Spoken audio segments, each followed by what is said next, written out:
There we go. Welcome, everybody. Thank you so much for joining us today. I am Catherine Wygant Fawcett. I'm the Executive Director of the Institute for Family-Owned Business, otherwise known as IFOB. It's great to see you all here in person, and hi to you on Zoom. I know there's cameras here, so you're seeing me somewhere in Zoom land. We have Brooke Stewart coming up here to she's a tech person. She's our director of communications, and I tell people my partner in crime. So we are the Institute. So thank you, along with our board members. We'll be recording this program for later viewing and sending the contact information to you.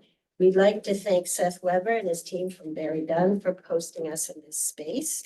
I'd also like to thank our sponsors, the team at the Breakwater Group at Morgan Stanley, Patricia Rumsey and her team, and she'll be coming up in a few minutes to say a few words, from Androscoggin Bank, the team of Njambo. We have reporters and others here, and photographer, thank you, and George, and Intwork, who Stephanie will be speaking. Yeah. Use the microphone. Oh, and use the microphone. And my dad says I'm always really loud. I'm not today. Can everybody hear me? Oh, there we go. In a few minutes, I'll invite them up to say a few words. As many of you know, the IFOB is a nonprofit that helps family businesses succeed, which fuels our local economy. This year, we celebrate our 30th anniversary. We have a new logo, we have an online store, and we have sponsorship opportunities to celebrate this milestone. We're offering over 50 programs, again, both online, in person, and hybrid. Many of the educational programs will be happening right here. Our programs are for all your employees, so please invite them. And for anyone else who you think might benefit, we are a 501c3, and we'd love to have lots of people come and join us. We have a number of upcoming programs, including 2 more how-tos. We're holding our 7th annual, I don't know if you saw this up front, golf scramble. How many of you people like golf?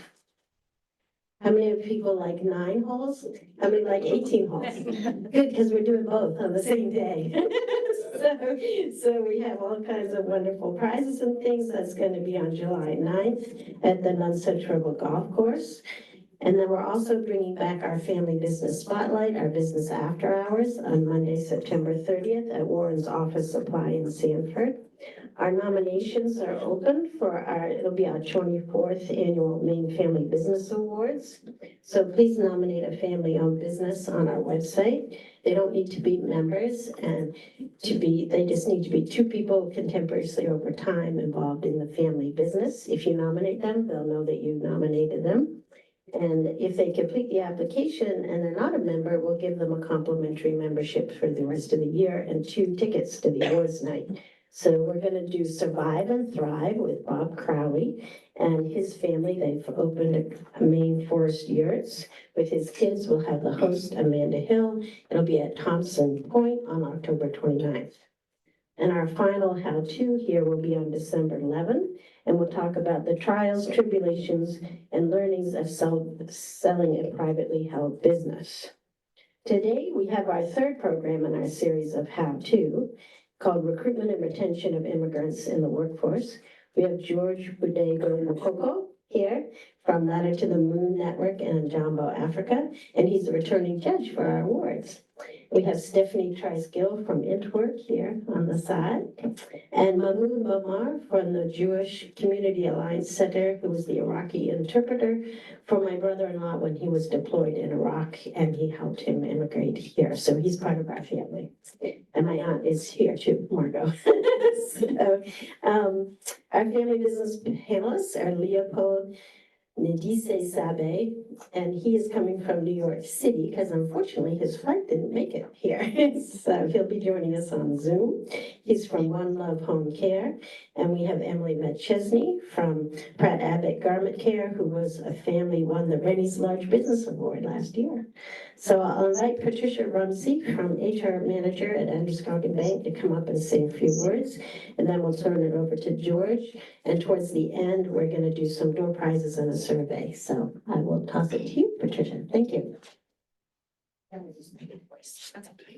Hi, my name is Patricia Rumsey. I'm a member of the Human Resources team at Androscoggin Bank. And as it is to obviously everyone who's made the trip in here today, the recruitment and retention of immigrants is a topic of great interest to us.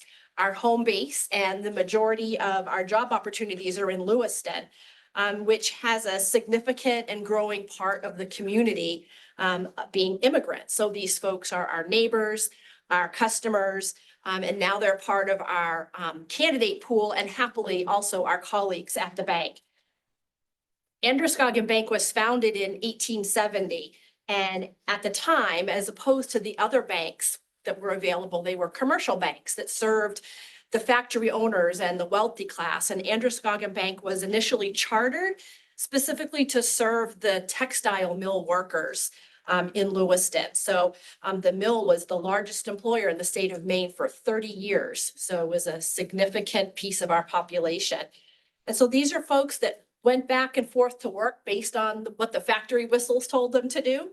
And they needed a safe place to tuck a few dollars here and there away for their future. So these folks were in significant part immigrants, French Canadians, and from Europe, a lot of Irish folks that came to Lewiston specifically for the promise of steady jobs in the mills.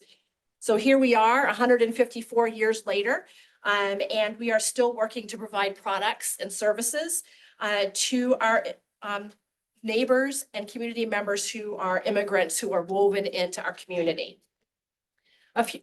Androscoggin Bank, our team at Androscoggin Bank had volunteered for several years here in Portland with the Today's Teller program. That was a project that was coordinated between Portland Adult Ed and a consortium of banks and credit unions. And then after that experience, we called up Lewiston Adult Ed and we started a partnership with them to replicate that program in Portland and build upon it. The program provides bank teller training to immigrants with applicable experience or education from their home countries, with a goal of prepping them to be candidates for bank teller positions here in Maine. So the model involves Lewiston Adult Ed screening class applicants and assembling a class. Adult Ed instructors work with the class on work readiness, cash handling, interview prep, and banking professionals come into the class to deliver lessons based on the Center for Financial Training's Today's Teller program. We deliver sessions on job search skills, do mock interviews, and we've provided opportunities for students to come into bank branches to talk with current employees and also see what it looks like behind the scenes. In the second iteration of our class, we invited other local banks to join us in supporting the students, and 4 or 5 other banks enthusiastically did that, providing meaningful classroom support this year. We graduated our second class this April, so just a couple months ago, and half of the 10 graduates were immediately employed by local banks. Now, that number, when I say it, doesn't really sound world shaking, but what I can tell you is that unabashedly, completely the students that were in that class assured us that it changed their world. So things have gone pretty well and we're really proud. Well, I mean, at least it's gone well enough that Catherine said, hey, why don't you stand up front and I'll welcome these people to today. So what I've learned is we're definitely still learning. We're learning as we go how to train, hire, onboard, and retain these folks who are new to our country, to our culture, still learning English, and now working on learning a pretty complex job on top of it. It's not intuitive navigating this. And we have a lot to learn, but we belong in this space. We belong figuring this out. We want our immigrant community members to be our clients and to be our employees. So I brought with us these little cards. You can see them at the front table. If you wanted to pick one up, there's a QR code on it. And if you scan that, it gives you can access the bank's annual impact report. And then what that will do is it gives you a lovely story and pictures of the teller training program, as well as the other initiatives and programs and projects that the bank did last year. So we are absolutely here with you. Our CHRO is here. Hope, Laura, who is our HR partner specializing in recruiting, here as well, to continue to learn today with all of you how we can better serve our community members from the immigrant community. Thank you very much. Thank you.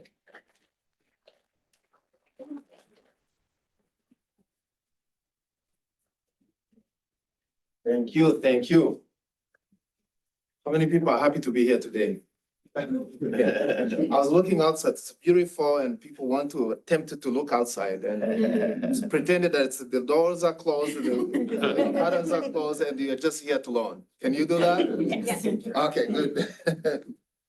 So my name is George Budagu Makoko, and I'll just give you a little bit of my background. I was born in DRC Congo and grew up there. And I moved to Rwanda in 1994, and then I came here in June 2002. Actually, in 5 days from today, I'll have 22 years here in Maine. Wow. That makes equal the amount of I've lived in my own native country. So I'm a Mainer and also a Congolese. So that's a little bit of background. And so today we are here to talk about the recruitment and the retention of immigrant population or immigrant employees. And this is a very important topic that we need to discuss because, as you all know, immigration is one of the controversial subjects around the world. It's not just here, Europe, Africa, everywhere you go. People tend to push away others who are coming to them and forgetting completely that also once came as immigrants, right? But here we are talking that we need to do our best to integrate and help the new arrivals. And I was reading one of the quotes about the immigration of the immigrants, and two of them caught my attention. I want to share this with you before we introduce. And the one says, this is the one that says, as an immigrant, you carry the strength of two homelands within your hearts. So where you were born, like where I was born, I have some little background where I was born and some strength, but also here, I have some things that I've learned here in this country. So we immigrants are kind of solidified on the ground, working hard. There's also another one that really resonated with me. And it says this, through perseverance and resilience, immigrants bloom where they are planted. That's a very good one. All right, so today, I'm sure you're not gonna be bored. We have a wonderful team here. They're going to share with you some tips and hints how to, help immigrants and retain them and coach them and train them. And so just pay attention and learn through this process. And I can guarantee you that at the end, you'll be more richer in knowledge about immigration than you came in. So I'm not gonna take it that long, and I'm just going to give time we have a wonderful team here, Stephanie, Mahmoud, and Emily, and I'm sure Paul is following us on Zoom. He's in? Oh, good. So I'll start with Stephanie, and they're going to introduce themselves a little quickly, and then they do the presentation and hand it over to the next person. So let us give a round of applause to our team, our panel here. For Stephanie and Mahmoud, you're on. Thank you. Good morning. Can you folks hear me okay? Is the microphone working? Test. Okay. All right. Well, thank you very much, George, for the wonderful introduction. And thank you, Catherine, for hosting, and Androscoggin Bank for sponsoring this event. My name is Stephanie Trice-Gill. I'm the president and owner of Intwork, a diversity recruiting company that was founded just over 5 years ago to cater to employers just like yourselves when they're struggling with the question of how to build their workforce. So our specialty is matching employers with skilled immigrants, with diverse professionals in general. And as you'll see from my slides, we don't exclude any group. We don't exclude anyone who's not an immigrant. We include people from the full demographic of Mainers. But 75% of those we place have been immigrants to date. We are, so I'm going to start today just talking about how to, the fundamental question is why immigrants? And what's going on with the workforce today. You could use my phone, you could. Yeah. This, so this might be the. Oh, you got- I have it, so is it loud enough? Can you hear her well? No, okay, I can use it right. Yeah, use Sure. it. Okay. Thank you. Thank you, George.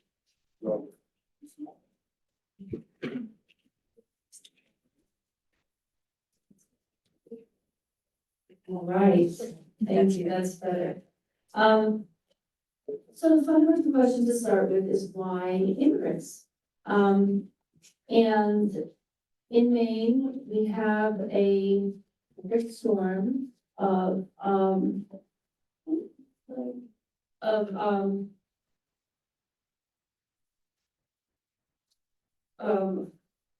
my spell was blocked. Sorry, just trying to see why it's. Smith, okay. Yeah, sorry. Sorry. There you go. A low birth rate, 81 workers, low birth rate, and low labor participation rate. And that means that we just don't have enough people. The recent report from the Maine Economic Development Strategy Report said that we need 75,000 people to move the state. There was some nice press last week from Governor Mills talking about the workforce gap. Why is that? Well, Maine is 53rd out of 55 in US states and territories for population growth. Just aren't growing fast enough. More people are dying than being born. So that,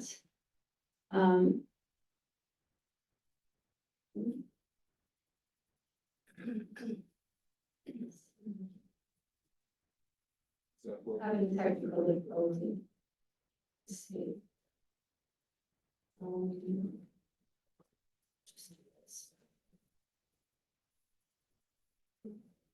There we go.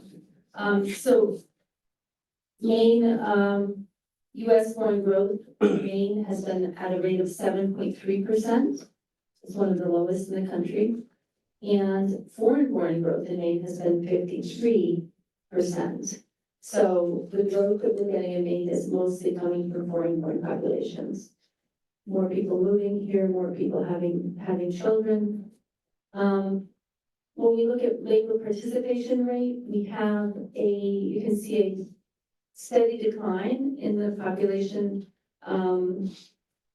rate in Maine. You can see a big dip in 2015, another huge dip with COVID in 2020.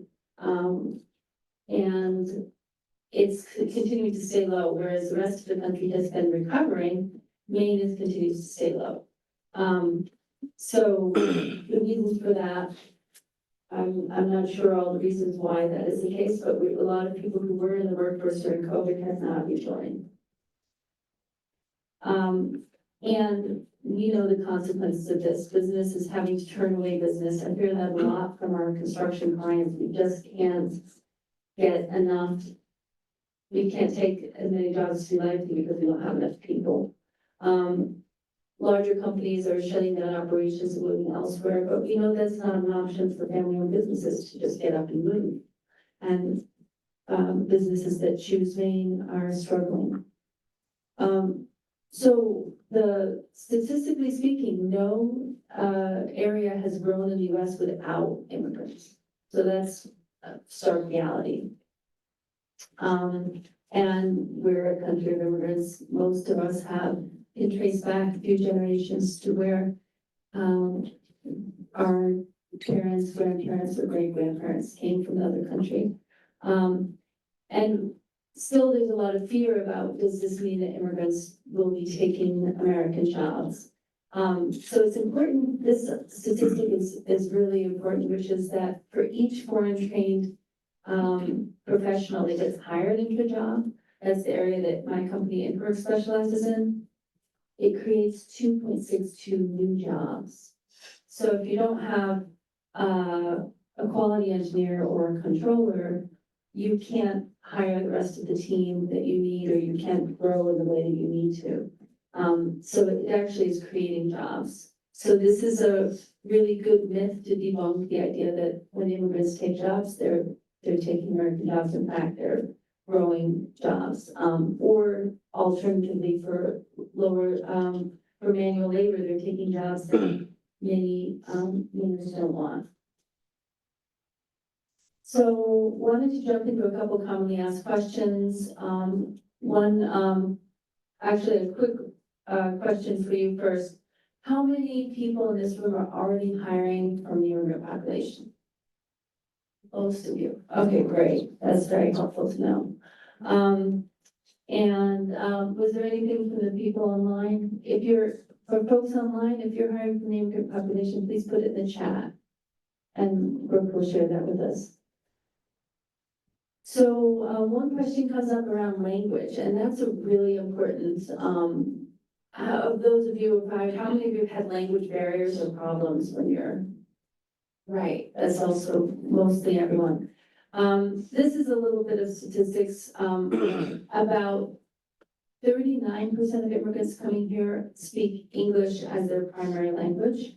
And that includes people who might have come as children, so it's not just people who are, not just people in the workforce. 38.7% speak English very well, and then 22% speak English less than very well. This is based on the last census, but anecdotally, a lot of the new people coming right now don't speak English. Have you found that? Yeah. So there's a lot more people who don't speak English. So I wanted to dig into a little bit about what that might look for. Of course, when someone doesn't speak English, it means that it's hard to know, it's hard to communicate your safety standards, it's hard to communicate job instructions, and it's hard to do that without an interpreter or a multilingual foreman or supervisor, which many teams don't have. That's one of the things we do, is we have all sorts of multilingual leadership candidates who can help a company make that transition, but most companies don't have that from the get-go. So this is really important. I know that at Adult Ed and other places, they talk about levels 1 through 5. And really 5 is someone who can usually do the job and communicate with customers, and anything less than that is not. I'm going to give you a more detailed way to understand that, because when those 1 through 5 numbers, have people heard those 1 through 5? Have you, so we'll say I'm at level 2 in English, which means they're barely getting by. Level 3, which means they can have a basic conversation. Level 5, which means maybe they're at a level where they can communicate effectively. What we use at InWork is a different scale called the ACTFL scale, Association for Teachers of Foreign Languages, and we can test candidates on this.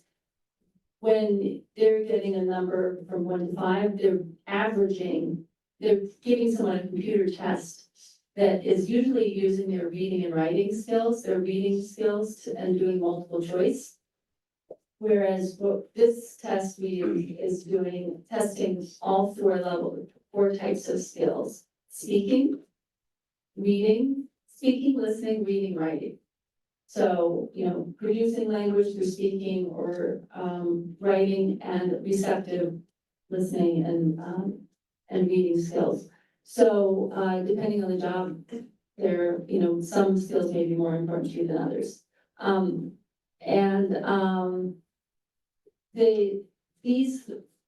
This helps break it down a lot more. Because someone can have advanced level speaking skills and novice level reading or writing skills. So, or they could have advanced level speaking skills and intermediate level listening skills, which, full disclosure, one of the first placements we did was in a bank with someone who had really good speaking skills, but we realized afterwards not that good listening skills. So that's really dangerous in a customer service environment. Not to understand and just to be kind of guessing and yesing. So that's lessons hard learned. Novice is parroting. So this is level 1 or 2. And this is where someone is only able to say things that they've heard said to them, and to parrot that one sentence at a time. And that's a lot of people say, you know, I can work, I want a good job, please hire me. And then anything you say to them, it's like, so that's a real struggle. Novice, low, medium, high are all different gradations of that. What I want to point out is it can take a year just to go up one of these third step. It can take in one, just in speaking, and then another year to go up in writing, another year to go up. So wishful thinking of thinking, well, if I hire someone who doesn't speak English, they'll learn quickly. It really depends. It depends on whether or not they already speak 3 or 4 languages. It depends on what level of literacy they have. And so you want to hire what you get and say, okay, this is what I'm getting. Can I work at this level? Intermediate is survivor level. So this is someone, I'll also say novice is those of us who would say, una cerveza, por favor, and that's our level of Spanish, right? That's novice. How many of you studied language in high school? I'm gonna ask you to tell me at the end of this what you think your level is. And intermediate is the goal for high school students to be able to get out at intermediate high and get something called a certificate of biliteracy. But intermediate means able to get by in the language. So that's able to probably work a manual level job with some struggle. Probably able to go shopping, able to order food in a restaurant, able to make friends, but anyone who's intermediate is always going to have to move back into their native language to really feel comfortable. So after a certain amount of time, I speak 5 languages. I have intermediate level. If I'm speaking, I'm advanced low Chinese, but for speaking, but for reading, writing, I'm in intermediate level, and I get exhausted. So after a certain point, if I had an 8-hour day doing a job in Chinese, I would be exhausted. And if I interviewed, I would come across really well, and they'd say, let's hire her because my speaking level is higher than my listening, reading, writing. So they make a mistake if they hire me. So the intermediate means they really want to be back in their native language, and advanced, this is what you want. Advanced low for back office jobs, like an accountant could be advanced low, but for really client facing, you need at least advanced mid on all levels, reading, writing, speaking, and understanding. So one thing I've seen is when companies hire someone thinking, well, I want to give them a chance, but if they're not at that level of competency, it will be a disappointment. So it's worth doing that more detailed check. And there's plenty of immigrants who have English as their native language. There's people from South Africa, from Tanzania, from Kenya, and people who worked in Angola and other countries in English, in Congo. Understanding foreign credentials. Foreign degrees are valid. So when you see a degree on a resume, it doesn't need to have anything that says this degree is equivalent to an American degree. When someone has a bachelor's degree, if they didn't do a good translation of the resume, it might say licence or license. That means bachelor's. If they say diplôme from a college or university, that means an associate's degree. And there's mestrado or maîtrise is a master's degree. So unless you need a licensure done, or unless someone's going for an advanced degree in college, there's no reason they need to have a degree equivalence. You can feel comfortable knowing that it's a bachelor's if you require that. Professions, this is just the types of candidates we've seen. Engineers, 1/4 of those we placed are engineers, about 20% tech, and we have had a growing number of people in accounting, finance, operations, HR, and the trades. So those are some of the ones that we've done a lot of, and they're representative of the skills that we see from foreign trained professionals. So all of these folks, this gives you a sense of folks who are fluent in English, some of the skills they bring. And these are the placements we've done: 50% from Africa, 1/4 from other continents, and 1/4 from the US. So that's just a little overview. And Now, Mahmoud is going to talk about hiring immigrants. Thank you, Stephanie.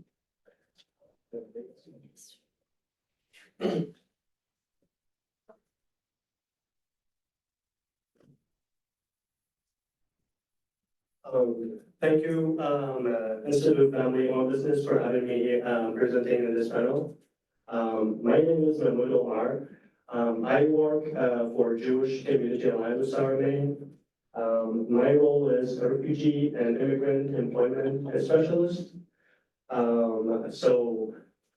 What I do is to help new Mainers to be self-sufficient by helping them to find a job. And if they struggle with English, you help them to be enrolled in ESL classes with adult education. And also helping them to apply for a driver license. If they don't know how to drive, I help them to be enrolled in driving school.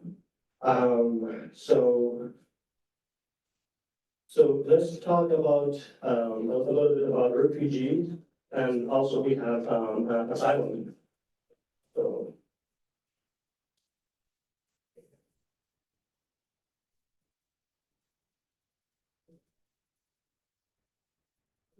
Okay, as we know, refugees and asylum seekers are people who have been forced to flee their country of origin because of persecution of war and violence. And then that could be for also for religion reason or race or nationality or political opinion. Or also a membership of particular social group.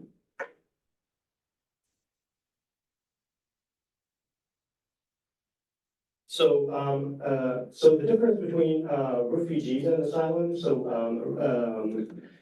So refugees are like designated refugee status as abroad. So they already been processed before to enter to United States.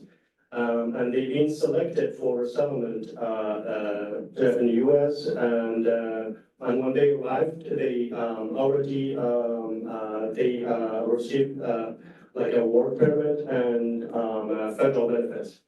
But asylum, they must apply for to be asylum inside the U.S. And they have to wait for certain time until they get to be approved for to be able to work in the U.S.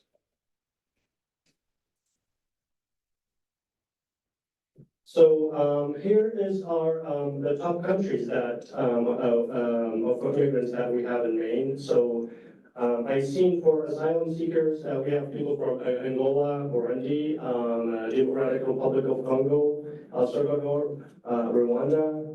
And refugees, we have people from Afghanistan, Colombia, Iraq, Somalia, Sudan, South Sudan, Syria, Ukraine, Venezuela. And also there is other countries that like Canada, Mexico, United Kingdom. So the good thing about the refugee and asylum, once they be here in America and they be authorized to work, there's not going to be any legal fees, and no, they don't need any sponsorship. And some they will get the green card within a year,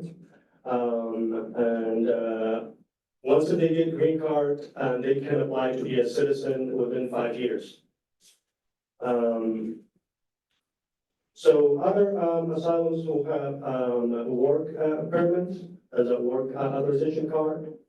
And the next step, as we said, once they get approved, the asylum for work authorization, and they can apply for a green card within a year. And then the next step is citizenship. So. And here's the example of the difference between the work authorization card and the green card, as we see. So here's also for employers, they can verify the applicants who apply for a job that they see if they're through this website, they can see if this person is already authorized to work in the United States. So as I work with the new mainers, there is some like the common challenges that I faced for to get into the workforce. So some of these challenges are, it's not new to our society, like transportation. So I know Portland, Lewiston has a public transportation, but some of the cities in Maine, there's no any good public transportation like Augusta, Waterville, and up when you go to north. So, and what I've been doing to help my clients to avoid this challenge, that helping them to apply for driver's license, they know how to drive. If they don't, I help them to apply to, like enroll them to be getting the driving school to learn how to drive. And I try my best to find them a job close where they can walk and they'll like to make some money and then eventually buy a car. Childcare, that's just something that's not new. We always have, even like people in the US, they have this challenge. And housing, unfortunately, is a huge challenge. Language barrier. I've been helping, that's the first thing when I meet my client, I see how is his English, and then if he has a good English, I immediately start to help him to find a job, and the next step, I will help him to, if he has like some credential, and he can go to college or evaluate as a credential. If his English is not so that good, so that will be first step for me to help him to enroll me in the ESL class.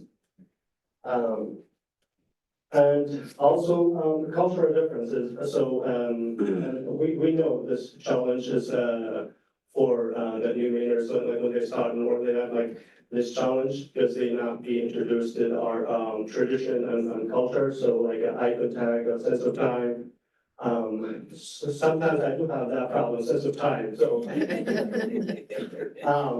I try to do my best. And also we have lack of social capital, so networking, self advocacy, and negotiation. So there's if we talk about this, there is a challenge. It's a communal challenge.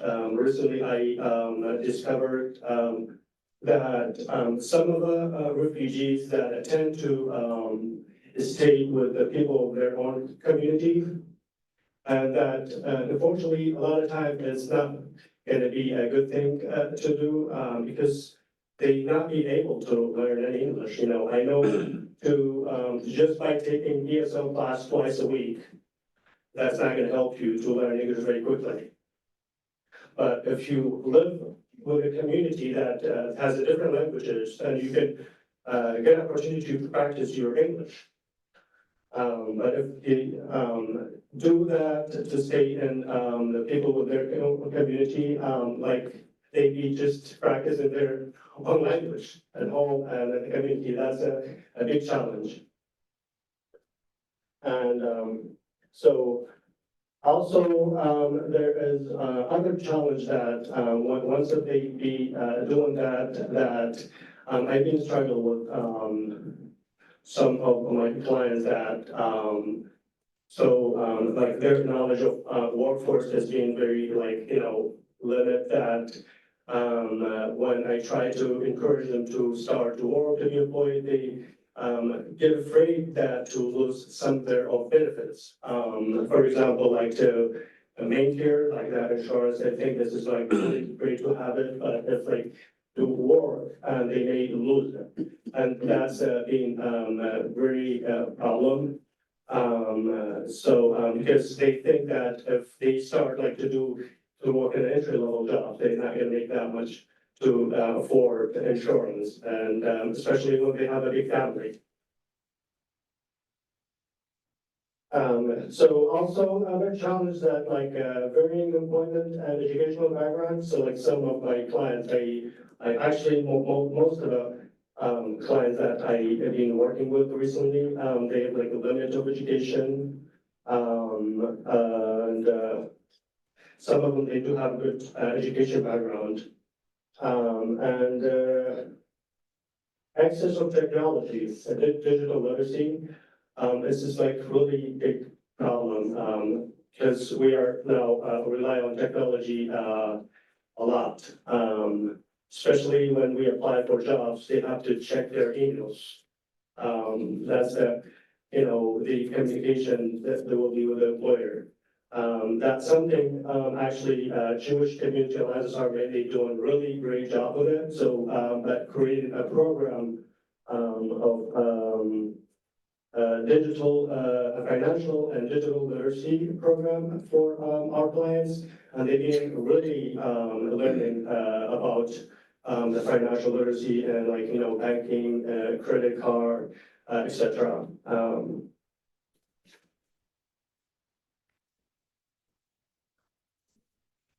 So now like also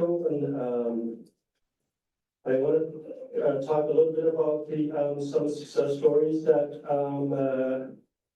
I had since I started working with the Jewish Community Alliance. So in my role, I have worked with over 70 clients since late 2022 when I started working with them. A lot of my clients they receive part-time or full-time jobs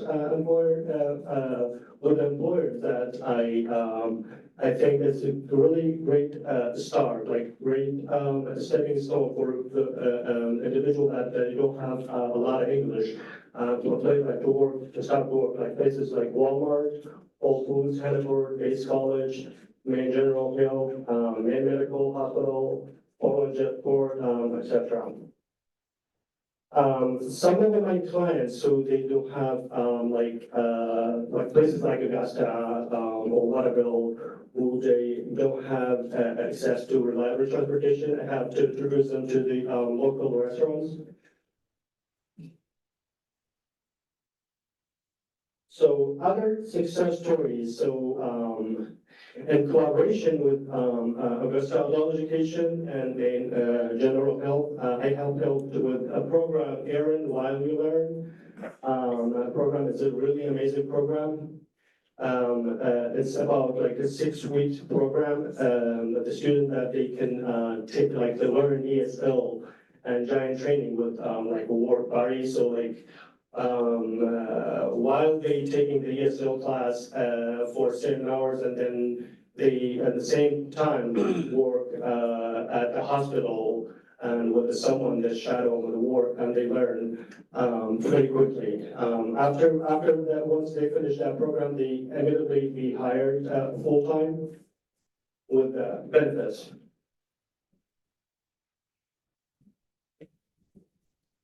So other success story that I really love this program. It's the job course that is located in Bangor.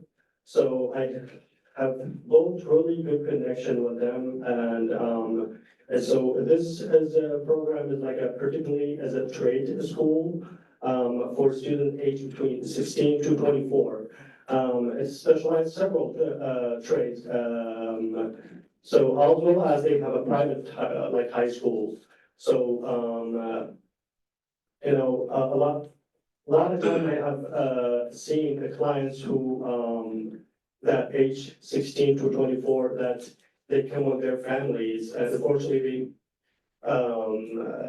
they've been in a refugee camp for like several years.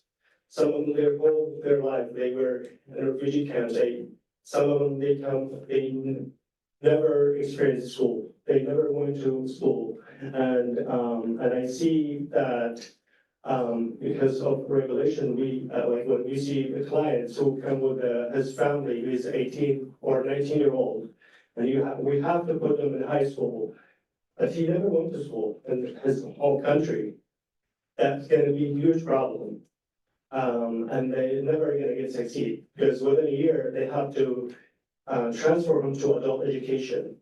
And we know adult education, they do a fabulous job, that is like only 2 days, they're not gonna learn that much. So I find out about this program that the students can be enrolled in a trade. They have amazing trades like CNA, medical assistant, they have like environmental service trade or food service, carpentering, welding, some others. So plus they have a really amazing high school, like students can live there and get the job trade and to go to ESL class in their high school. And within a couple of 3 years, they can get their diploma, which is amazing. So, so far I have helped 6 students to join this program. I'm hoping for more, so. I think this is pretty much what I have. I'm going to pass it to Emily. Thank you so much. Hi, everyone. Do we have Leopold online? Yeah. Okay, perfect. So I am Emily McChesney. I am at private garment care. We have been in business for 80 years. And we started out, hiring immigrants because we were founded during World War II when there were not many people. Most of able-bodied Mainers, a lot of them were fighting, so we had a lot of French Canadian immigrants who were willing to work, and we've been hiring immigrants ever since. At Proud Abbott, I'm the human resources manager. So I do a lot of our recruiting and retention work. And do you want Leopold to introduce himself? Okay. Leopold, if you want to come off mute and do a quick introduction. Okay. Can you hear me? Can you hear me? Let me make sure. Okay. Oh, Someone is saying Sorry, that one you second, can hear. Leo's desk in my way. They can hear online. Yeah, the room's turned. Yes. Try again. Okay. Can you hear me? We can hear you. Let me turn them down. Just dealing with our tech stuff. Thank you There we guys for your go. patience. Maybe again. Okay. Good. Okay. Good morning, everyone. Morning. Okay. Great. Oh, no, I think it works. Okay. So yeah, I would like just to apologize because there was a conflict with my schedule. I was supposed to flew from New York yesterday, be in Maine by midnight, but my flight was canceled at the last minute and being rescheduled for today in the afternoon. So I apologize. I'm so really nervous for not being there with you guys.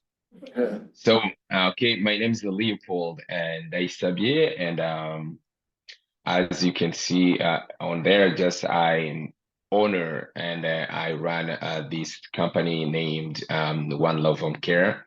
We do provide home support services to the adults with autism and other developmental disabilities. So that's what I can say for now.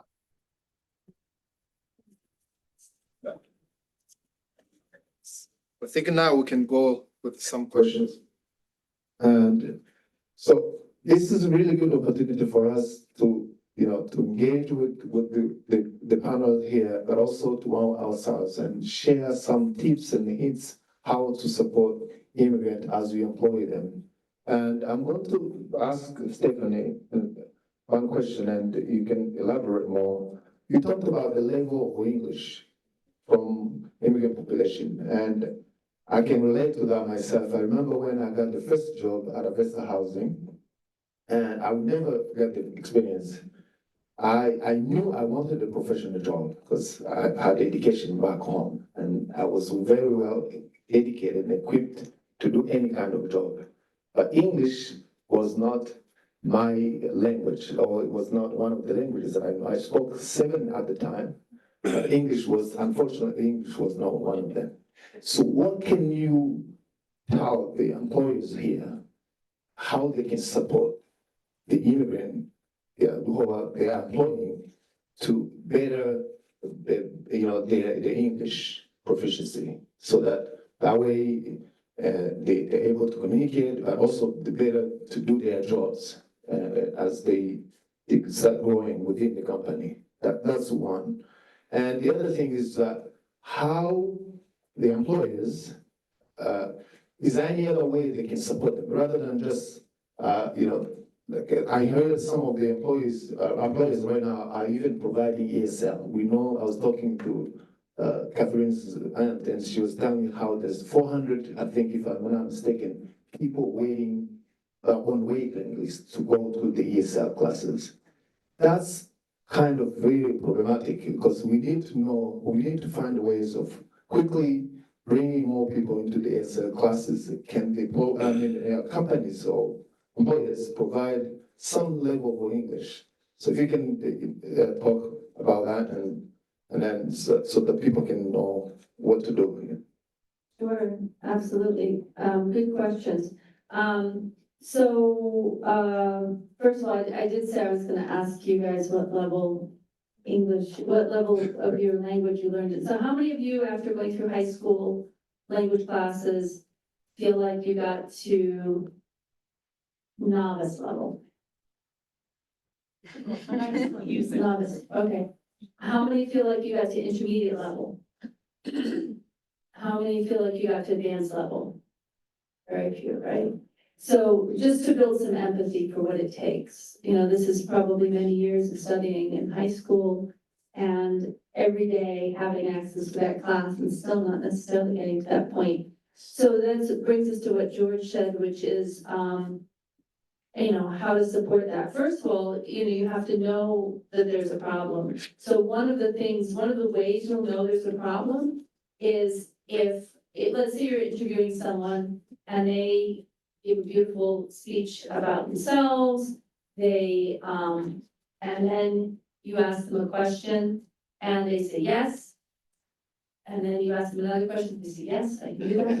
And then you ask them another question, yes, I can do that. One of the things that we use, I came from healthcare. One of the things we use in healthcare is called teach back. And so one of the things that is really helpful, sometimes will notice someone has a listening barrier when there's a delay, a delay between that, but that's not reliable because some people are just more pensive. So doesn't mean there's a language barrier. One thing you can do though is ask people to repeat back what they understand. Say, let's say you're talking about the company, you can say, so tell me a little bit, what did you learn about Enrichment Bank from what I told you? See, is someone understanding that? Or, are you able to do, that's a little bit of a tricky question, but, what about if you're saying we're, when they say that yes, instead ask them, tell me a little bit more about that. And if you notice they're answering a different question than what you asked, then that's a sign that maybe there's a listening thing. So you can say, well, what I asked you is this. Can you focus on that or answer that? And if they, once again, answer with a different thing, they're just maybe a listening gap. In terms of how to support them, it's great when organizations can provide in-house ESL classes. If you're a large organization and can do that, I know that that's something that Barber Foods did for years. And really, just so many people learned English at Barber Foods. And that was a great service to the community and to the people working there. If you can't do that, I know most companies are smaller and can't do that, then one thing is also being, interacting with them. Hey, are you still taking English? Well, no, I can't do it because it starts at 4 p.m. and I work till 4:30. Thinking about schedule adaptations, maybe allowing for that. I should also give Maine Health a shout out for doing English classes. Thank you.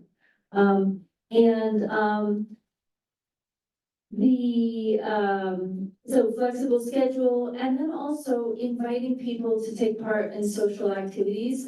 So many people are socially isolated, as both George and Mahmood pointed out. So it can be really scary if they're, they came from, let's say, Angola, they're living with Angolans, they're going to an Angolan church, they're going, it's really great. It might require a little additional, to invite them to come and, play golf or, go to, play cornhole or to do something together as a group and to check in with them and not just assume they're going to come and bring their family to a workplace event, but to say, hey, I want to know, are you coming? Because that can feel like a big cultural leap for someone to go and hang out socially. You can even go as far as supporting their housing needs. If you know they're looking for a housing, find them something in a neighborhood where you know that there will be more integration because their English will skyrocket from that, as opposed to living in an area where they're just living with other people like them. Very good. So yeah, as I meet with my clients, I just want to add that little example. Most of my clients, when I see they struggle how to learn English, and so as well as they think that by going to adult education like 2 days a week is not enough. And I just give them an example of how I learn English. So when I was in Iraq, I didn't taught English in school, and they just teach us grammar. So I always encourage them to watch movies. Movies and music, and especially action movies, because I figured that they speak like the conversation is slow, and when I tell them the country music, what's the country music? I say, oh, just slow music. So that something is always that encourage my clients to do while they're at home. They can practice their English. Like more when you listen English, quicker you learn. Thank you. So the other, you have a question? I think Leo has his hand up. Okay, Leo. Paul. Thank you. Yeah, I would like you to intervene a little bit about that too. My experience, it's similar to the previous speaker. When it's been 13 years since I've been in this country, especially in Maine. So I remember when I got to Maine and I was trying to find house, and I used to make calls and I couldn't even understand what they've been talking on the other side when I'm looking for the house.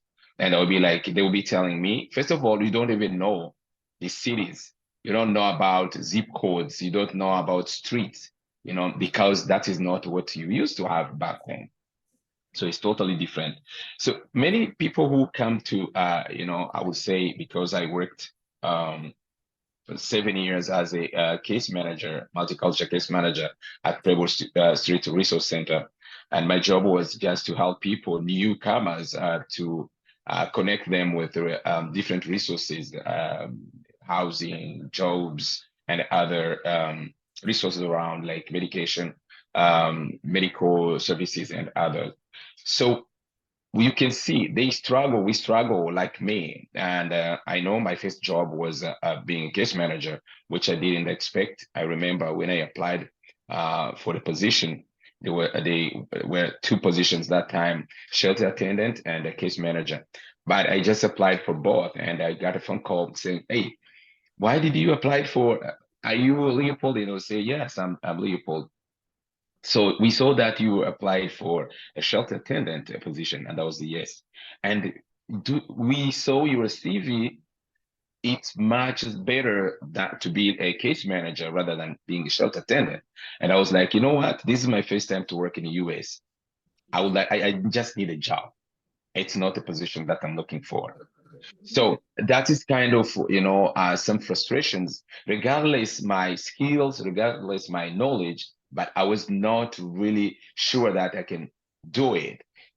Why? Because of language barrier. Yeah. So, but that's what it is. And many of immigrants, they struggle with that. But the best strategy I can say, first of all, it's both sides. How to improve our English when we get here, it's just like being exposed. And for employers, they should trust and give the opportunity to the people who just to give them opportunity to learn by doing, as I did, because I was hired and went do that job and ended up by going back to school and earn my master's degree in clinical mental health counseling. That's a very good point. And so there's the other thing that probably you can comment and anybody who's, feel free to comment, is one of the things that I noticed myself, that talking from my own experience, is the way, when you come, your employers are very kind and the colleagues at the same time, very kind, they don't want to offend, to offend you or hurt your feelings. And when you say something that is not correct, they just also, pretend that it's okay and just move on. And where they could just right there give some sort of guidance. You're saying this, but you should say this. Stephen, have you seen, is that something that you think employers should do to help? That's another good opportunity for them to coach and to teach and to guide and to give them some professional guidance right there. So what do you? I think that's really good to build that trust with someone where you can say that to them.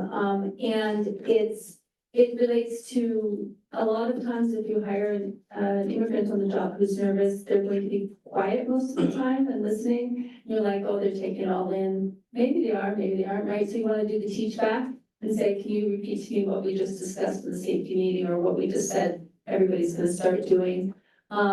Do that. I mean, obviously in private if it's a big group, but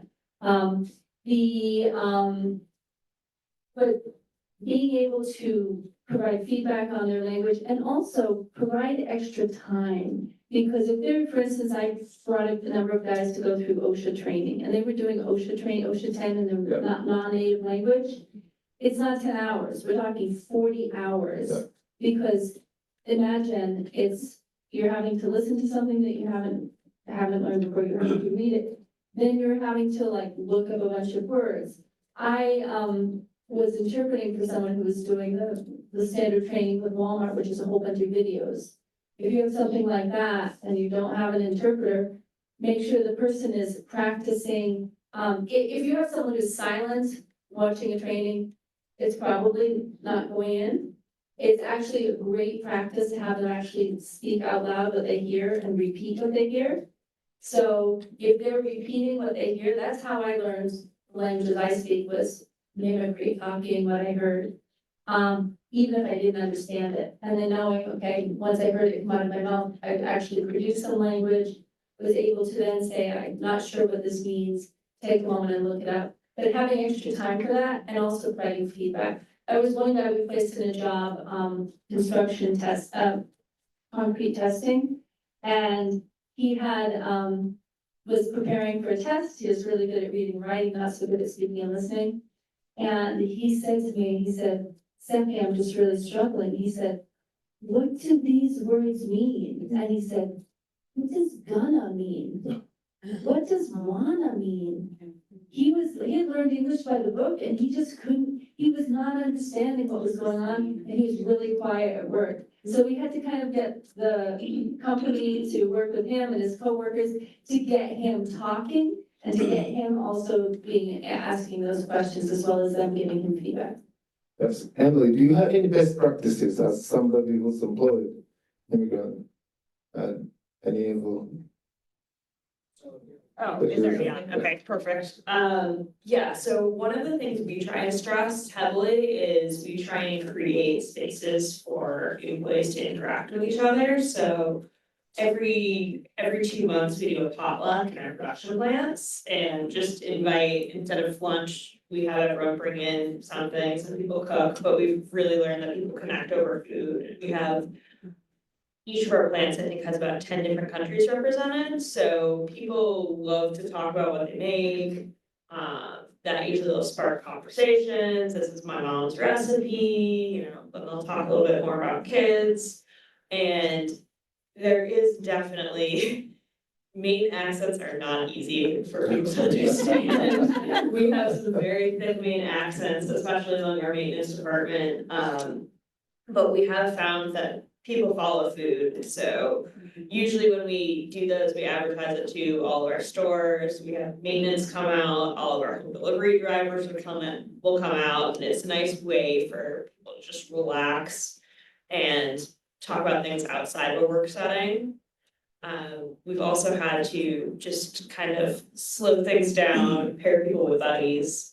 So we are very lucky that we have people in various aspects of their immigration journey. We've got a few people who came over from Serbia and the Balkans in the late 90s, early 2000s. So they've been in the country for a while, and they've been very good at telling us, you know, when I first started here, these are my struggles. And though a lot of people we have are from the Middle East now, our newer employees, or from Africa, it's a lot of parallel experiences. So we'll realize, okay, you are used to having OSHA training.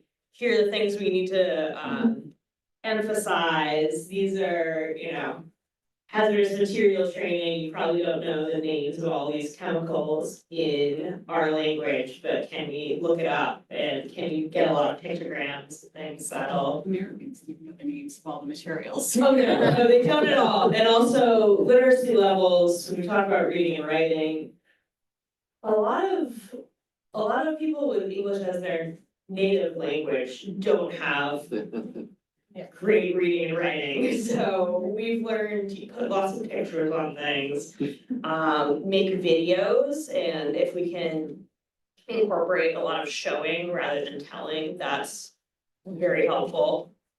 So yeah, that's some of our takeaways. So That's a good. I have a funny story. Sure. So I didn't know that Maine has a different accent.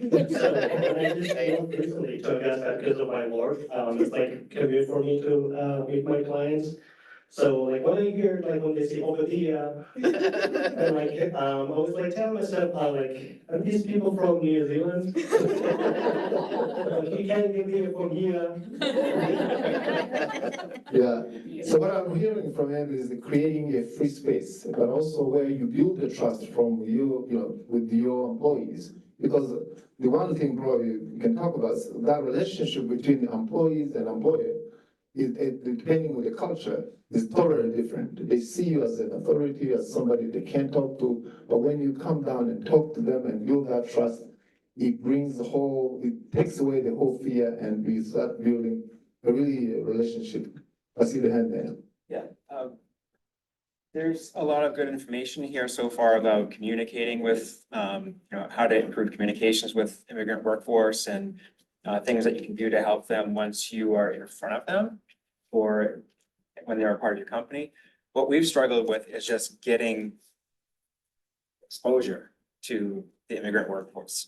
So I know we have some agencies here that help with that, but aside from posting our job openings on job boards, which from what I've heard might be a barrier in itself due to the technology, what advice do you have, or what's the best way for us to go forward and reach this immigrant workforce that we want to attract and bring into our workforce to then use some of these tips that you're providing to us today? That's a very good question. So in my experience, you have to be really agile. We're on Indeed a lot. We do a lot of technology and QR codes, but I've myself had to go back and try and make myself more available for in-person interviews, having face-to-face conversations.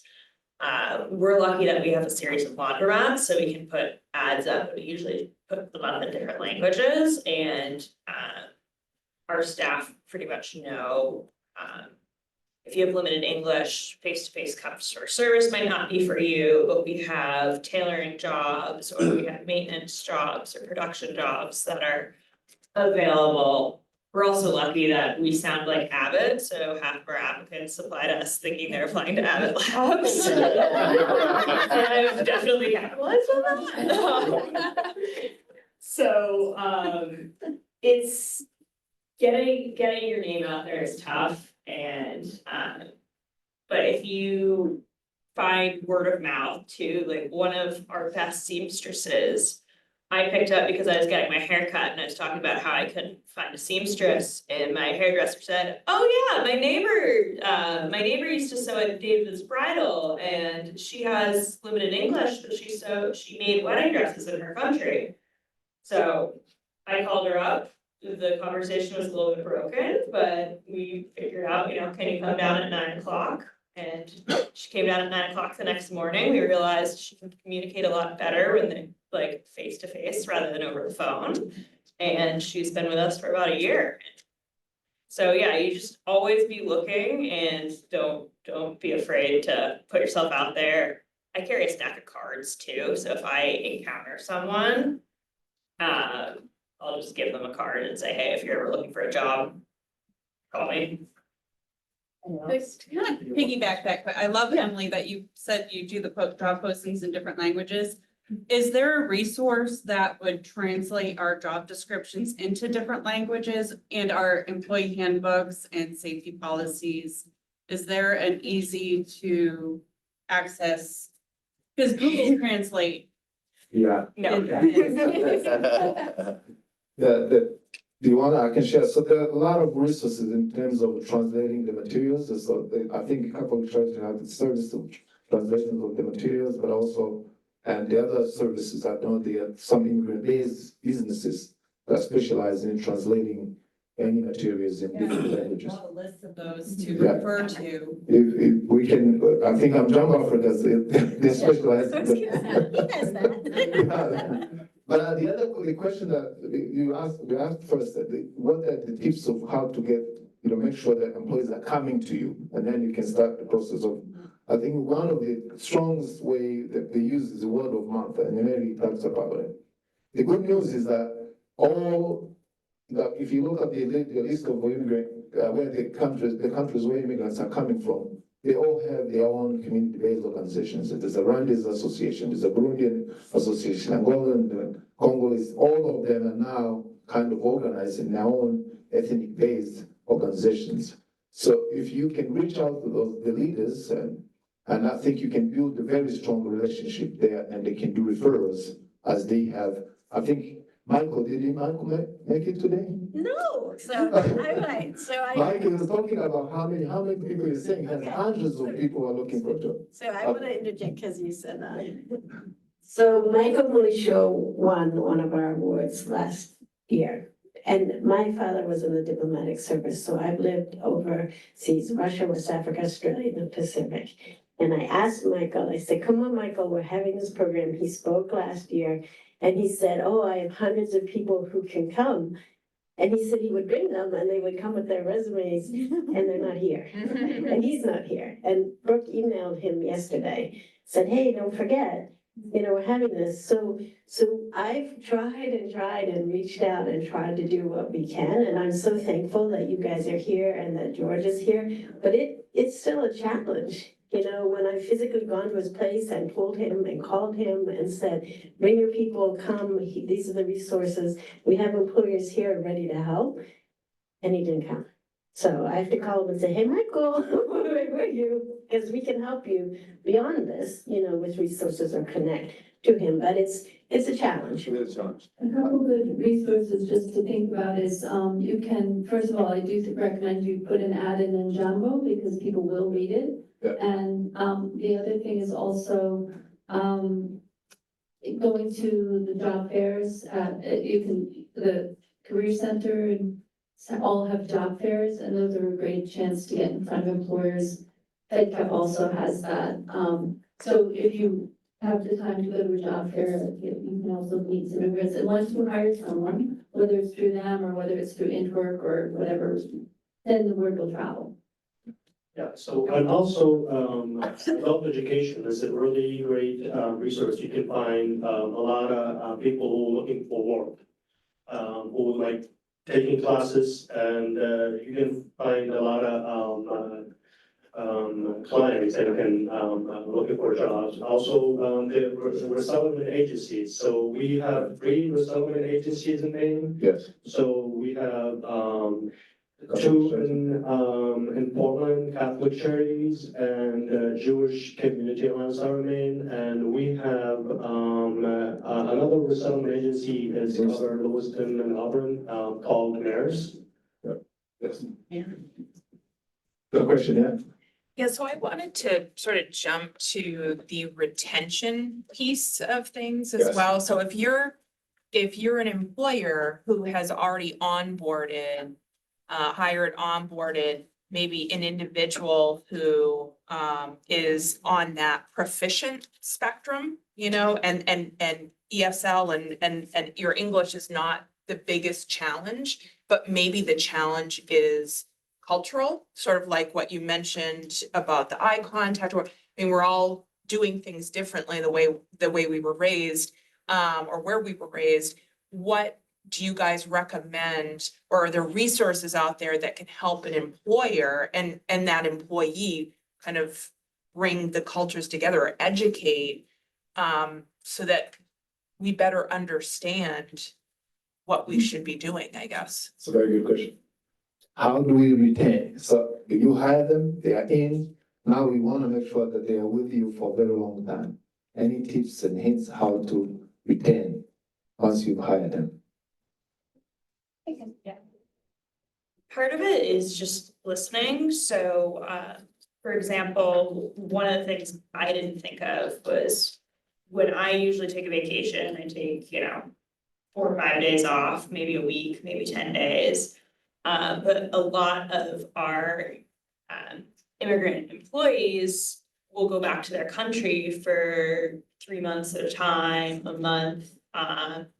Especially right now, we have employees who haven't been home in 4 years because of COVID. So we reworked our ETO and leave policies so that it would fit. If people wanted to go back to their country for 3 months, we just require prior notice and make sure everyone they aren't all going the same months, but that's been really beneficial. In terms of retention too, I think just sitting down with people and having conversations, not just about the workforce, but how are things going? Are there any things you need right now? Is your family settling okay? I mean, it's basic, it's not anything profound, but listening always seems to get you far. That's very good. I think those are great examples, and the 3 reasons why I see people leave the most, one is lack of growth. So they may seem like they're happy there, or they came in at an entry level, maybe lower than their original experience, and they're they're worried about asking for more and saying, here's where I'd like to go, here's where I'm hoping to grow, and so they'll leave for something else rather than have that conversation. So having those conversations, like Emily said, and initiating that, where's your vision in this company? Do you see yourself here in several years? What will it take to keep you here? We'd like you to stay here and grow with us. The other reason is because of childcare. People will leave because, well, I was working, but then, it's summer and I have no way to take care of my children in the summer. Now that school's out. So that's another thing, just to kind of anticipate, is there any barrier? What are your plans for the summer? Is everything okay with childcare? And then another one is wanting to go home to their country. So people will wait for years to get from an asylum seeker. It can take 6, 7 more years to get a green card from when they first get their work permit, when they first come here. And then they're desperate to go home. So things like flexible arrangements, like Emily's describing, can be key. So, asking someone, now that you have a green card, are you excited to go home? What's your plan for that? I think I can also a little bit add that when I got a job at Vesta Housing, I started in 2004 and I worked there for 15 years. And I like what Evan touched on. One of the things that, got me staying there was just, I felt like I belonged, and people were asking more than just, okay, how are you doing? How's your family? Is your family all here? Is there anything we can do? Like that, you know, the feeling of belonging is very, very important. And the other thing is the flexibility that Daniel touched upon. Every time I wanted to go to Africa, I didn't want, you can't go for 2 weeks. It's almost impossible, or 1 week. So if your employer is giving you enough time to go and see your family members and stay there and do whatever you have to do, it's very, very, very critical. And the other thing that I think Stephen talked about, just feeling that you have room to grow within the organization. And that's something that many employers miss is the fact that they don't do a clear assessment as to what they have as potential. You see somebody maybe struggling with English, but yet they have other potentials. Maybe they have some good leadership, potentials. They have some skills that are not utilized within a company. How do you empower them so that those skills are out there and helping your organization? I think that's very, very important. So also a good example. So one of my first side hustle when I used to do first when I came to US, I was working at the Whole Foods market and in the cheese department. And of course that was like the first time to see that many variety of cheese in the US. The only cheese that was like we had almost like a farmer's cheese, like a fresh cheese. And I had a really good trainer. She was like trying to teach me about the cheese that we had in the department. So she was like telling me, okay, what do you say this in your language, like for soft cheese or like a hard cheese, and how this can be a hard cheese because there's a process for it to be that. So and then like I started to learn very quickly about different cheeses. Like she was like anything that I didn't know what it is. Like she was like asking me, what do you call this in your language? And that was a really good memorizing, and I'm like I think that's a really good method that you use for with your employee employer if you know that he has a good English, but like to try to solve some situation that is difficult for him, like just ask him how do you do it in your culture? How do you do this in your language? What do you call this in your language? And once you tell me, like, well, this is in our culture, we do this that way, and that's a really good thing, like good method to memorize for the employee to learn. Very good. We have 7 more minutes. We kind of made it till 10:30. Oh, 10:30? Yes. Oh, good. So we. Because we were talking about having people be able to network afterwards. Yes. So if people need to leave earlier, they can. We do have our surveys on the table. We do have some door prizes. But I think we're starting to get into conversation, and we did extend it a little bit because we thought it was a big. Okay, that's good. Thank you for that. Okay.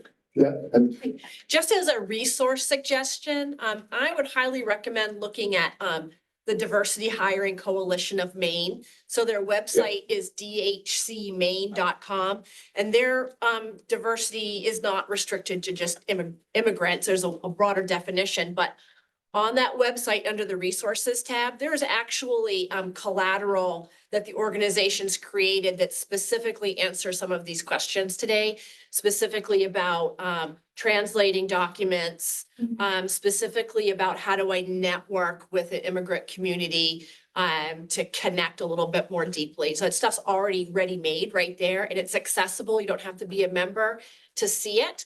But I also would recommend thinking about whether or not you wanted to be a member to, participate there. Every 2 months, they have a meeting with some expert on some topic of diversity. So it's a really valuable group. excellent. Thank you. Yeah, my question is for the Omar. So you talked about the helping the immigrants to get the driving license and the evaluation. So the problem is many of the immigrants, they don't have funds for that. So how are you going to address this issue?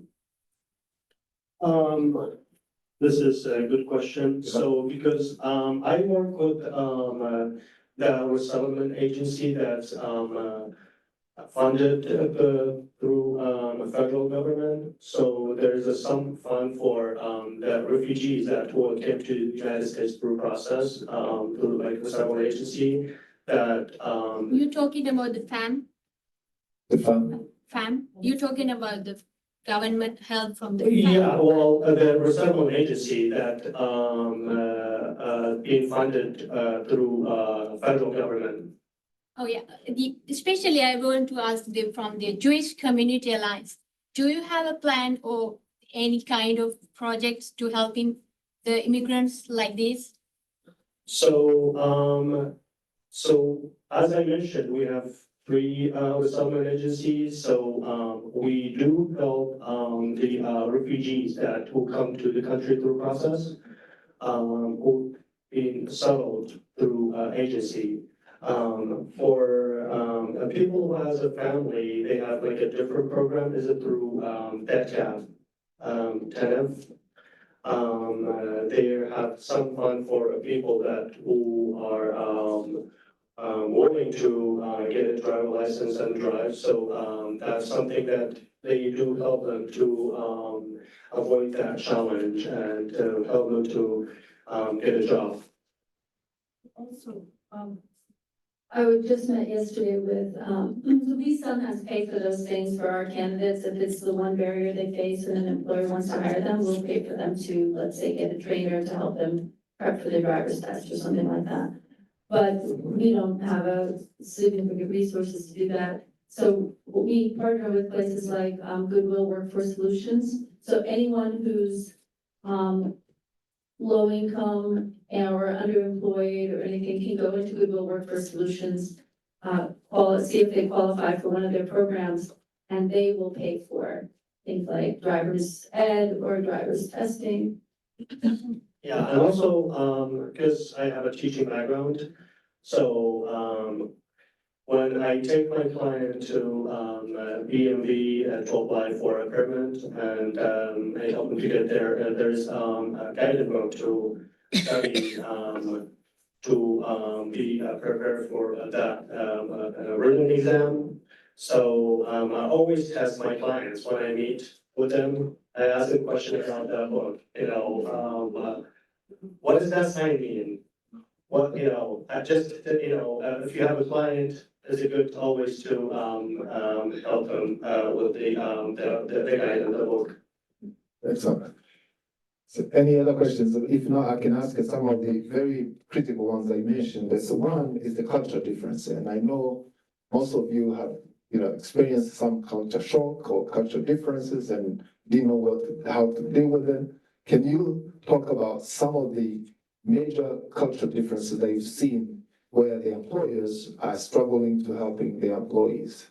And some of the ones that you placed in. Maybe you can also comment about some of the things you say, what is this? What does this mean? What is all that comes? Yeah, so the eye contact is that something really Eye contact, yeah. is being challenged, especially for like people from Middle East.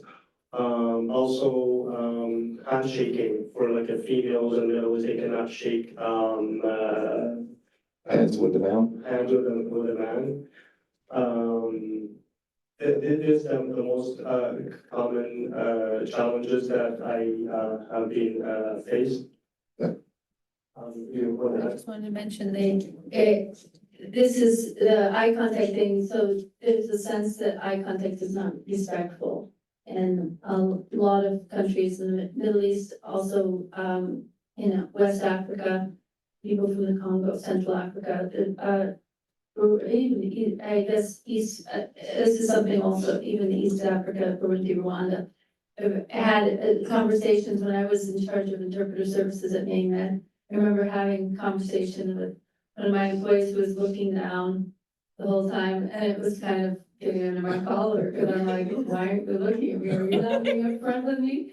And then I realized, oh, this is what they're talking about, because there's a sense that if you're talking to someone who's has more authority than you, then you should be looking down. And, so, you know, gently encouraging someone to say, I feel much more comfortable if you look at me when we're having a conversation. But if not, understand it's just a big barrier.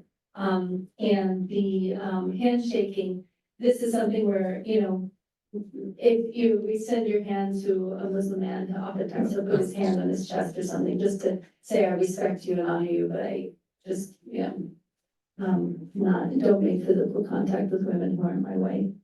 And, so that's something, I'm sure you have a lot of good stories from Pratt. Yeah, or like, puts heads down, and then some are, like in our culture, it has been really, respect. It's like respect that person in front of me. One thing we come across too is especially when we're interviewing women from certain cultures, is that sometimes the husband will show up to the job interview, which we're not always expecting. And it's been a little bit of training our managers that this is a cultural difference, you know, it's not a controlling thing. Sometimes, you know, the husband doesn't want to send his wife off to meet with a man alone or not knowing the gender of the person they're meeting with. And we've kind of just learned that, like, make sure, you know, the candidate is actually answering the questions and that they understand that they will be working here alone, and usually it just is the interview.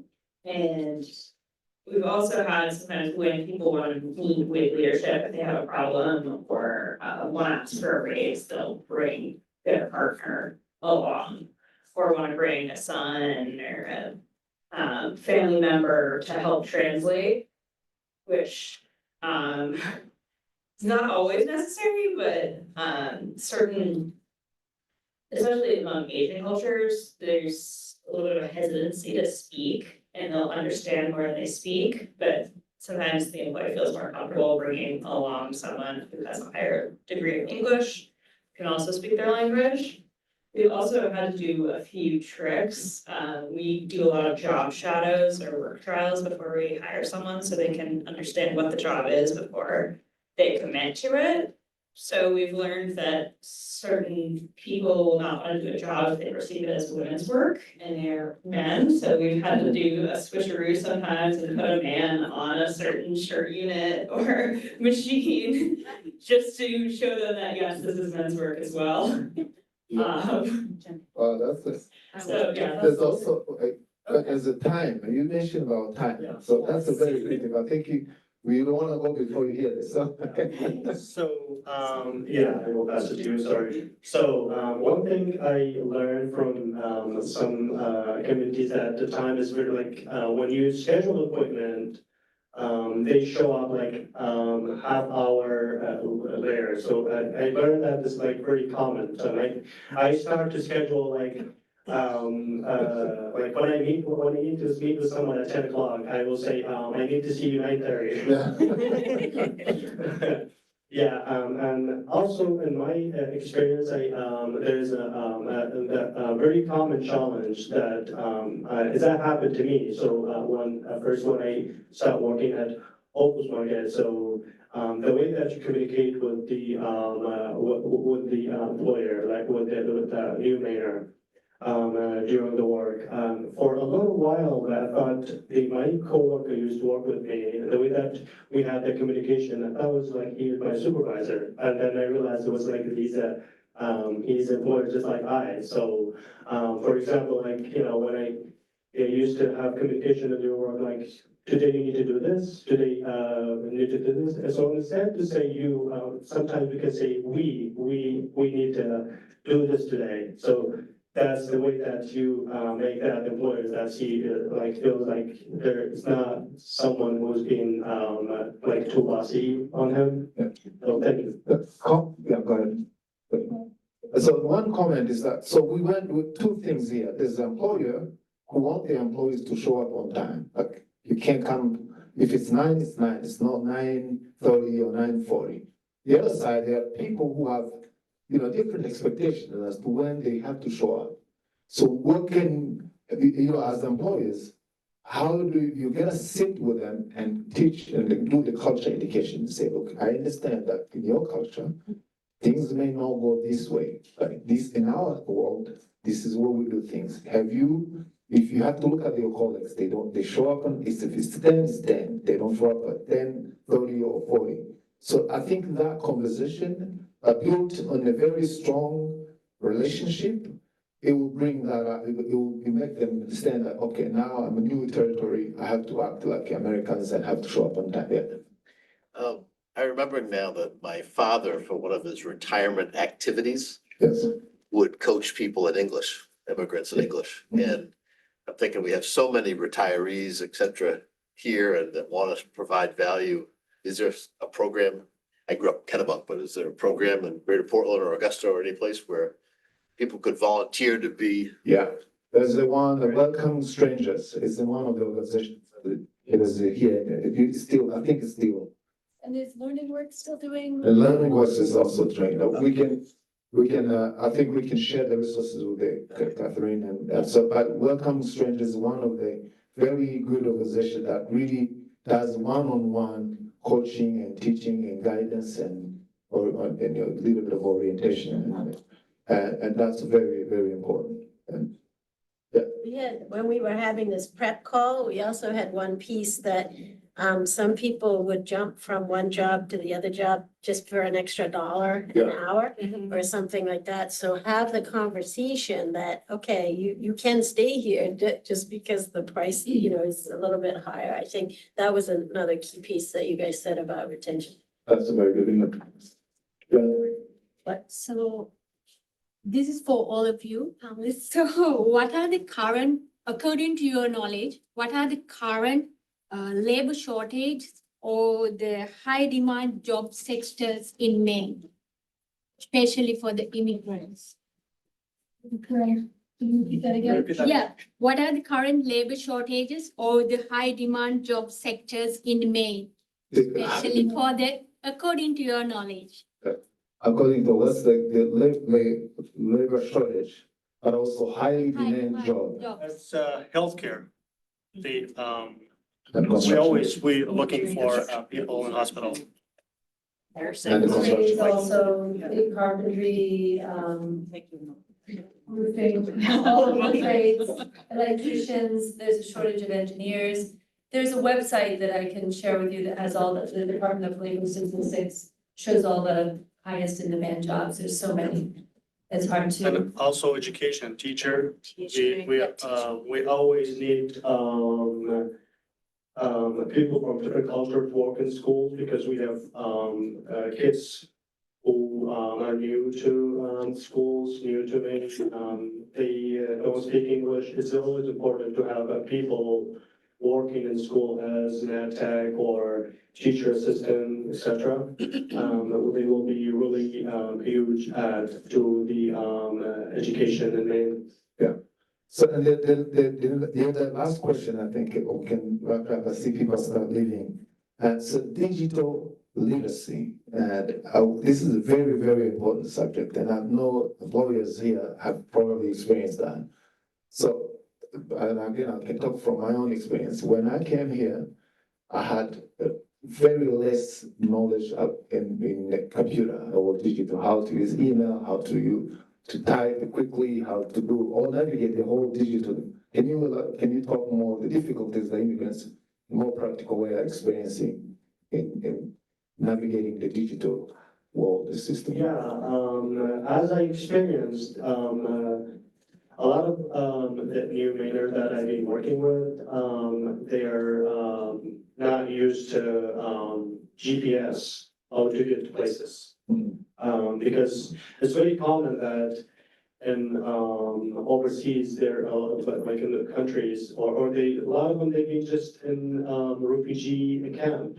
They not forced to travel to places, and imagine they just being in a camp, and they never had technology, or they never, forced to learn about GPS, how to get places, because they just didn't live in a camp. And when they come here, it's huge change. That's something they, really important to, teach the new grader about the GPS, how to get places. I get experience with some clients that I scheduled to meet. Of course, for the first meeting, I provide transportation to come to see me. And the next, I want them to rely on themselves to be, that's the way that I like them to be self-sufficient, to learn how to go to appointments, or to walk to places. And so I got experience with clients that call me in the middle of the road, that's like, I got lost, where I should go. So that's something I always teach my clients, how to use GPS. How about the computer? Let's say, I know every company or business has some sort of a system that uses digital, systems, and how they navigate this, like the computer or any other technology. Is that something they've experienced and not picking on? No, all good. We have a lot of people who apply who say they don't know how to use computers, but then I'll look and see they've applied from a smartphone. So I think some of it is fear as well. And I try and explain both to, really to anyone who applies, because we get some fear about computers from older applicants as well. We're not asking anyone to code, we're not asking anyone to create a website. Basically, the computer system we use are very basic, and sometimes the programs can look complicated, but something like a time clock, we can ease them into, and just providing extra guidance on, okay, yes, we do have digital direct deposit banking, but we can translate this, we can explain it to you.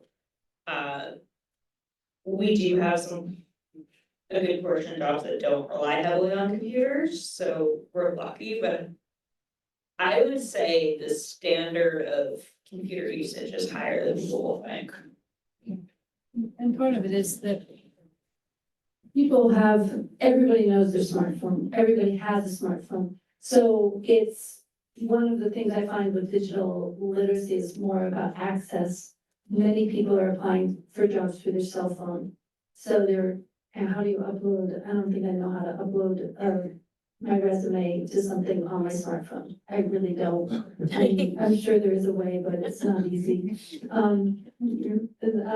So if you know that as a baseline, everybody has a smartphone, almost everybody has a smartphone and is working on that, unless they recently came from a refugee camp, and that's the minority of people, then then that's a good baseline for training. And related to that, any training you do, cell phone usage is also a cultural barrier. It's kind of a Gen Z thing too, which is people are constantly on their cell phone during work, during trainings. So I think it's good to have good boundaries around time and around cell phone usage, just to let them know if you don't come on time, our start time is 8 a.m., which means if you come at 8:02 or 8:05 or 8:10 every day, we keep track of that, and there could be some problems. You'd have to meet with HR. It's good to let people know, because otherwise time can be a loose thing. And with technology, it's good to say, we don't expect you to, whatever your standard is with cell phone usage on the job, we don't expect you to take out your phone when you're on the teller line. If you do, then we'd have to have a discussion with human resources. But it is really good for people to be able to use their phones as a recording device. If there's a training going on, that's another language learning thing. So I would encourage that, encouraging people to record staff trainings or things like that, so they can listen to it multiple times afterwards.